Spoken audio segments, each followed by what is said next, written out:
I spent, 10 years or so in radio and another 10, 12 years in television, and then moved out to San Diego, Los Angeles area, and did some production work out there. And I even was in a movie.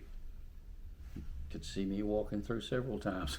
I had a speaking line in a movie, and I studied it for days. The speaking line was about that long, and I practiced it and I performed it in front of one of the most recognizable names in all of filmdom, and I got left on the cutting room floor. So that was my one big crack at being in the movies, and I ended up in the trash can. But I will tell you about my brush with Dolly Parton. Amazing.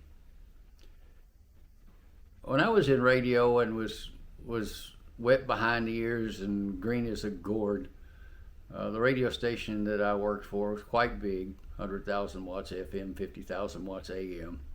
We had listeners literally from North Florida all the way down into the Bahamas. We had a thing that we called Shower of Stars that we put on in the Coliseum every 3 or so months. And one of the acts that we had was the Porter Wagoner Gang, including Dolly Parton. And she was pretty new with Porter Wagoner at that time. Backstage, we were talking about who was going to introduce who, and believe it or not, no disrespect to Dolly Parton, but I got stuck with Dolly Parton. Can you imagine? Not my fault. It was the fault of the people who were arguing about who were going to introduce the headliners. Dolly Parton at that time was not a headliner. I walked out on stage, my knees were knocking and I was shaking from head to toe. And I told a lame joke that went over like a wet mop. I have since learned to tell a joke, by the way. And I've since learned to talk a bit better. And I began to introduce Dolly Parton by recalling some of her work on the Porter Wagoner show with the Wagon Masters. And at the end of the introduction, I said, "And now, ladies and gentlemen," and I swung my arm out big time and crash right into the microphone. And the microphone went tumbling down on the stage.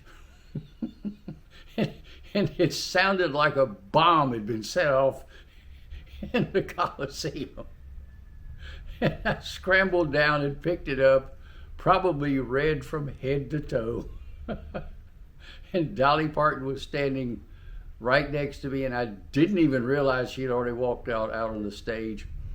And she touched my arm, and she hugged me gently and said, "That's okay, darling."